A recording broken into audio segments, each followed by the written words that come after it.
What's Cooking program, America's food, wine, restaurant, travel, and entertainment show. I kind of like that concept of the to kosher. And by the way, that website is TAKOSHER.com. There's your taco with a K.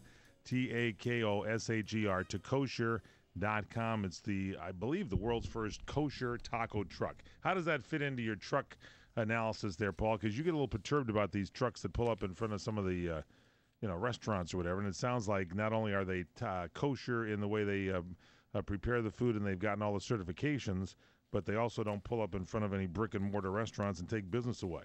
Well, no, that definitely seems to be an honorable characteristic of Mr. Bernstein, but I couldn't help but notice that I would say that the areas in which the kosher taco truck appears, at least initially, to be inhabiting and frequenting happens to be those that might have, let's say, a high concentration of those of the Jewish faith.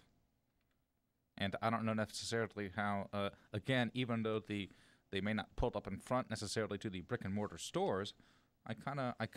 So you don't like it? Well, I'm not speaking necessarily for myself. Well, you should have told them that. Well, no, I You're a little don't. perturbed by it. You don't like the trucks, period. I mean, let's just. Earlier you said, before you said you don't like them pull up in front of the brick and mortar restaurants. Now you don't like the trucks at all. Well, I didn't say that, but I will say this: that the area that is known as what he referred to as the Pan Pacific, that happens to be the area that I would say is directly adjacent to our good friend Gary Cantor's Delicatessen Cantor's. Yeah, but I mean, there's restaurants nearby Gary Cantor's, brick and mortar restaurants all around him.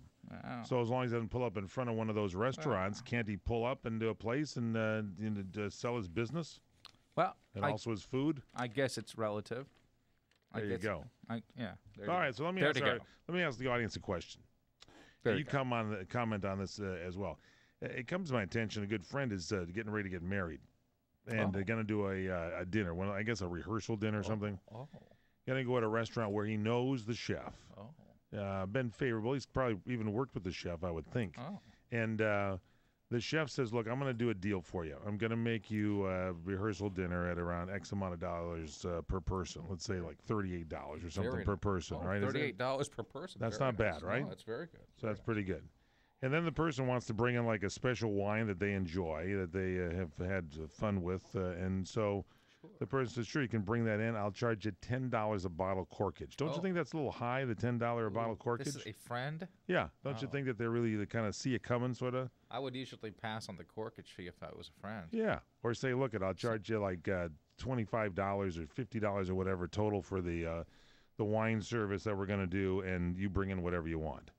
Or I would say, look, I've got some really inexpensive wine that I can get you for like $12 a bottle or $15 a bottle. If you want to do that, I got some really good. You want to taste them and see if you like them, and I could sell some of my own wine. Don't you think that's kind of like taking advantage of the situation? Well, like I said, I don't know if it's necessarily taking advantage of the situation, but it's certainly Well, I mean, making money from it. Yeah, no, absolutely. He's not. I think giving you the full benefit of your friendship. I don't know. So, yeah.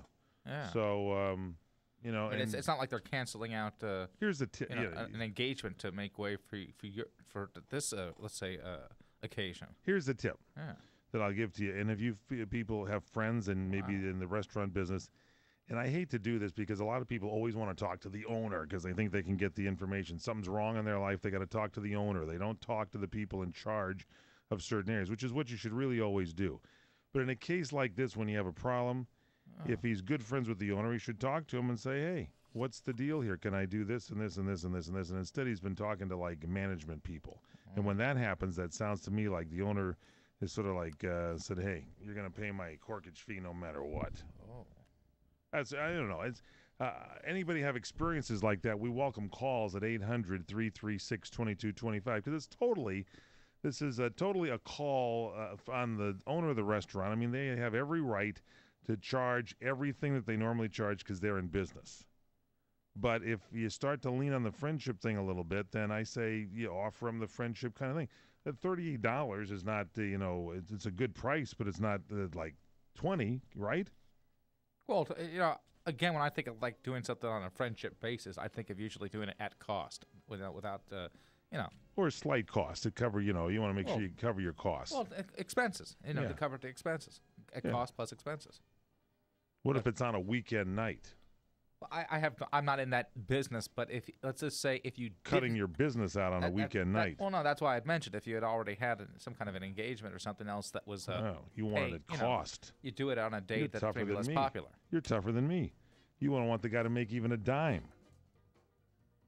Guy would go out of business immediately at cost.